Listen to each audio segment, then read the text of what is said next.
Hello friends, कैसे हैं आप सब लोग। Welcome to my channel Chatori Rajni. सर्दियाँ आ गई है और बाहर आ गई है खूब सारी फ्रेश सब्जियों का। और मैं भी ले आई हूँ वो बाहर अपने घर, और साफ़ करने के लिए मैंने शुरुआत कर ली।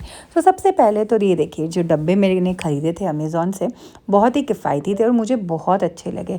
करीब करीब आई थिंक मैंने 300 रुपये या 350 रुपये दिए थे 6 डब्बों के। बहुत ही वैल्यू फॉर मनी निकले। पहले तो मुझे लगा बहुत बड़े डब्बे हैं, फ्रिज में इतनी स्पेस ले रहे हैं ये, पर लेकिन यूज़ करने के बाद, कम से कम अब मैं 1.5-2 महीने से यूज़ कर रही हूँ, मुझे रियलाइज़ हुआ इन डब्बों में सब्जियाँ ज़्यादा दिन तक फ्रेश रहती हैं, स्पेस सेविंग भी है, ऑर्गेनाइज्ड है, और बहुत अच्छे से सामान मिल जाता है हस्बैंड और बेटे को अगर कुछ काम दे दो तो, वरना तो इन लोग को कभी ना मिले। तो मैं इन डब्बों में क्या रखती हूँ, मैं बीन्स रखती हूँ, गाजर रखती हूँ, अदरक रख लेती हूँ, नींबू रख लेती हूँ। एंड ये तो रेड वाला जो डब्बा आप मेरे हाथ में देख रहे हैं, ये टपरवेयर का है। मम्मी बहुत साल पहले अहमदाबाद गई तो वहाँ से ख़रीद के लाई थी मेरे लिए। और इसमें मैं रखती हूँ हरी मिर्चें भी इसमें काफ़ी दिन तक अच्छे से फ्रेश रह जाती है। हाँ, लेकिन अगर टिश्यू पेपर नीचे ऊपर लगा के रखेंगे ना तो ज़्यादा फ्रेश रहेगी, क्योंकि पानी आने से जल्दी ख़राब हो जाती है। बस आज मैं इतना सारा धनिया लाई, क्योंकि सीज़न आ गया। भैया धनिया दे दो फ्री का, भैया धनिया दे दो फ्री का। क्योंकि अब तो वो हमारे सब्ज़ी वाले भैया भी इतने दिल खोल के फ्री खुले हाथ से धनिया देते हैं ना, क्योंकि बहुत सस्ता हो जाता है ठंड में और बहुत अच्छा आ रहा है। सो मैंने ख़रीदती ही नहीं हूँ। मैं तो जहाँ जहाँ सब्ज़ी लेती हूँ, भैया थोड़ा धनिया डाल देना, भैया थोड़ा धनिया डाल देना। मुझे नहीं पता कितने लोग ऐसे करते हैं। पता है कितना भी महंगा सामान खरीद के ले आओ, लेकिन सबसे ज़्यादा खुशी मिलती है मुझे उस फ्री के धनिए की। सबको लगेगा मैं कैसी हूँ, पर मैं ऐसी ही हूँ। मुझे वो फ्री का धनिया बहुत अच्छा लगता है। और हाँ, मैं धनिया भी खरीद के लाती हूँ, खूब सारा लाती हूँ, क्योंकि बहुत सारी सब्जियों में सूप्स में, रेसिपीज़ में मैं धनिया यूज़ करती हूँ। Not only chutneys. मेरे डॉक्टर ने एक बार कहा था कि जितना हो सके धनिया कंज्यूम कीजिए, बॉडी के लिए बहुत अच्छा है। स्पेस कम होती है फ्रिज में, तो उससे स्पेस को बचाने के लिए और ज़्यादा सब्जियां रखने के लिए मैं गोभी के डंठल को इस तरीके से काट के अलग कर लेती हूँ, और फिर गोभी को मैं फ्रिज में रखती हूँ। गोभी के पराठे तो मुझे बहुत पसंद है, मंचूरियन मेरे बेटे को बहुत पसंद है, पर मुझे सबसे ज़्यादा पराठे अच्छे लगते हैं। आपको पता है, कच्ची गोभी से जैसे हम पराठे का जो मसाला बनाते हैं, उसी से आप सैलड भी बना सकते हो, बहुत ही यमी लगता है, और कच्ची आप खा सकते हो। मैं एक हल्के से गर्म पानी में से निकाल लेती हूँ, तो ना बिल्कुल वो बॉयल नहीं होती है, ना वो कच्ची रहती है, ना वो बीच की रहती है, मतलब एक बस ब्लैंचिंग की है 2-3 सेकंड के लिए, और फिर उसे सैलड के लिए यूज़ करती हूँ, तो बहुत अच्छी बनती है। मैं आज लेके आई थी खूब सारा पालक, मेथी, बथुआ मैं लेके नहीं आई। और ये आप देख रहे हैं क्या, ये है चप्पन कद्दू, जिसे हमारे यहाँ पे देसी टिंडा बोलते हैं। ये मेरा मोस्ट फेवरेट है, मेरा और हस्बैंड का। अलग ही फ्लेवर है ये, बहुत ज़्यादा टाइम के लिए नहीं आएगा, अभी 15-20 दिन आएगा और फिर बंद हो जाएगा, और दोबारा जब मार्च शुरू होगा तब आने लगेगा वापस महीने भर के लिए। और पालक, मैं पता है कैसा प्रेफर करती हूँ पालक ख़रीदना, जो छोटे छोटे पालक के पत्ते होते हैं, जिसे हम बेबी पालक बोलते हैं, मुझे वैसे पत्ते ख़रीदना अच्छे लगते हैं, क्योंकि कच्चे कच्चे होते हैं, उनमें काफ़ी सारा फ्लेवर होता है। फ्लेवर तो इनमें भी होता है बड़े में, पर जितने छोटे उतने ज़्यादा फ्लेवरफुल होते हैं। एंड एक बार मुझे याद है, मेरी मदर इन लॉ और मैं जब पालक साफ़ कर रहे थे, जब मैं उनके साथ राजस्थान में थी, तब मेरी मदर इन लॉ ने कहा था कि पालक को अच्छे से साफ़ करना, क्योंकि कीड़े होंगे अजीब से। तो मुझे समझ नहीं आया, तो हम दोनों बैठे साफ़ कर रहे थे, तो कीड़ा नहीं था, पता है, जैसे जितनी हमारी हाथ की जो छोटी उंगली ना, उतनी उतनी लेंथ का एक छोटा सा सांप के जैसे था। सांप भी नहीं बोल सकते, एकदम एकदम पतला सा, न्यूज़पेपर जितना पतला सा, ब्लैक कलर का, मैं कभी नहीं भूल सकती। वो ऐसे रो करके भाग गया। तो उसके बाद से मैं तो और ज़्यादा ध्यान से हरी सब्जियां को साफ़ करती हूँ। जैसे बीटल नट्स भी निकलते हैं, बीटल नट्स नहीं, बीटल बोलते हैं, बीटल भी निकलते हैं। तो जब भी हरी पत्तियां लाएं, उन्हें फ्रिज में तुरंत वैसे जैसे आप ला रहे हैं वैसे ही ना रखें। मुझे ऐसे लगता है, शायद मैं गलत हूँ, पर मुझे ऐसे लगता है वो डेंजरस हो सकता है, क्योंकि ये जो जितने भी इंसेक्ट्स हैं ना, ये फ्रिज में मरते नहीं हैं, ये बहुत तसल्ली से आराम से बैठते हैं।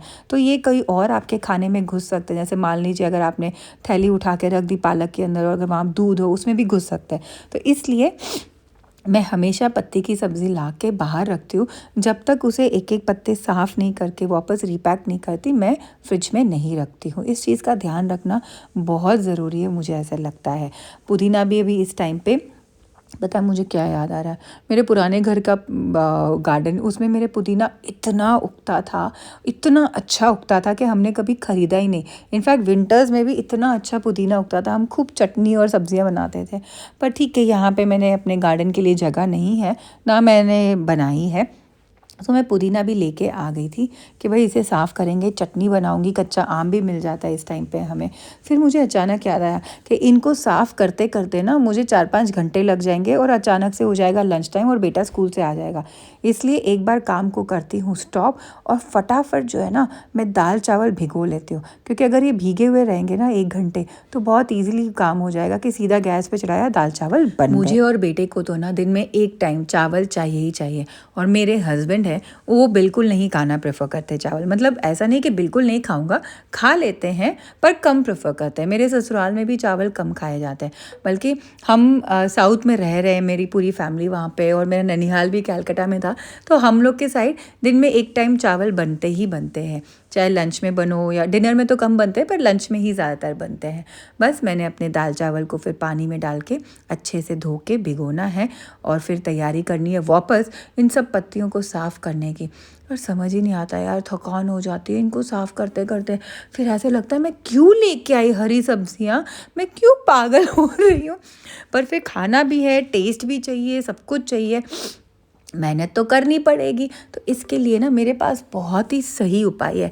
मैं क्या करती हूँ, मैं म्यूज़िक लगा लेती हूँ, तो गाना सुनते सुनते बीच में डांस करते करते मैं अपना सारा किचन का काम कर लेती हूँ। या कई बार मोस्ट ऑफ द टाइम मैं क्या करती हूँ, सत्संग चला लेती हूँ। सत्संग जब सुनती रहती हूँ ना तो जैसे एक अलग ही दुनिया में पहुँच जाते हैं। किसी का सत्संग सुन रहे हो, उनकी आप बीती, उनकी लाइफ स्टोरी सुन रहे हैं, वो सुनते सुनते सुनते सुनते काम होता जाता है बहुत ईजीली। जब मैं शिवालिक में यानी पुराने घर में थी, वहाँ पे मैं क्या करती थी, मैं मटर जब लेके आती थी खूब सारी 5-5 किलो, मैं एक बेडशीट उठाती और पार्क में जाके बैठ जाती थी 11-11:30 बजे, क्योंकि धूप में बैठने के लिए सब लोग आ जाते थे। तो वहाँ पे बैठे बैठे बातें करते करते ना बहुत फटाफट हाथ चल जाता है। कई बार मैं यही सोचती हूँ मेरे साथ है कि सबके साथ है, कि किसी से बातें करते करते ना बहुत फटाफट हाथ चलने लगता है और काम शुरू हो जाता है। जैसे अभी मैंने सोचा चलो मम्मी से आज बात नहीं हुई, मम्मी से आज बात कर लेती हूँ। मम्मी की तबीयत भी ऐसे ही चल रही है, बार बार बुखार आ रही है। एक एज के साथ ना बहुत सारी प्रॉब्लम्स भी शुरू हो जाती है। अब मम्मी को जो बुखार आती है, कितनी बार सारी टेस्टिंग्स, एमआरआई सब कुछ करवा लेते हैं, लेकिन आता तो कुछ है ही नहीं, तो हम भी परेशान हैं। फिर जब वो ठीक होती है तो कुछ दिन एकदम ठीक रहती है, अभी फिर से बुखार शुरू है। और एक दिन तो फिर मैं पापा से लड़ पड़ी कि आप दूसरे डॉक्टर को दिखाओ, अच्छे डॉक्टर को दिखाओ। पापा बोले 4 हॉस्पिटल में जा चुका हूँ, सारी टेस्टिंग्स कर चुके हैं, कुछ निकलता ही नहीं, तो डॉक्टर क्या करेगा। लेकिन समझ ही नहीं आता मम्मी को इतनी बुखार क्यों होती है। बस कोशिश थी कि मम्मी से बात करते करते करते करते काम कर लूँ, लेकिन मम्मी भी ज़्यादा बोल नहीं पाए, तबीयत ठीक नहीं थी। तो बस मैंने हाल चाल पूछा, फ़ोन रखा, और मैंने सोचा चलो अब हेडफोन लगा ही लिया ना, तो कुछ ना कुछ सुन ही लेती हूँ, या तो म्यूज़िक सुन लेती हूँ, सत्संग सुन लेती हूँ, और उस हिसाब से अपना काम कर लेती हूँ। आपको पता है मेरा नाइफ़ टूट गया था, विक्ट्रीनॉक्स का नाइफ़ यूज़ करती हूँ मैं, बहुत ही अच्छे नाइफ्स निकलते हैं, सब्ज़ी बहुत ईजीली कट हो जाती है। और मेरा नाइफ़ एक दिन टूट गया। क्यों? मैं उससे भुट्टा जो है निकाल रही थी, और मैंने नाइफ़ अंदर डाला और उसे घुमाया, और वो ऐसा फंसा कि उसके 2 टुकड़े हो गए। दिल की धड़कन ना धक धक करने लग गई, क्योंकि काफ़ी महंगे आते हैं। लास्ट टाइम हमने लाइफस्टाइल स्टोर से जब खरीदे थे ये नाइफ़, हमें 300 रुपये में मिल गए थे, 300-310 में। और इस बार मैंने ऑनलाइन देखा, क्योंकि लाइफस्टाइल में थे नहीं, मेरे को ये पता है। लास्ट टाइम में जब मैं गई थी तो एक भी नाइफ़ नहीं दिखा था, तो उन्होंने काउंटर्स हटा दिए।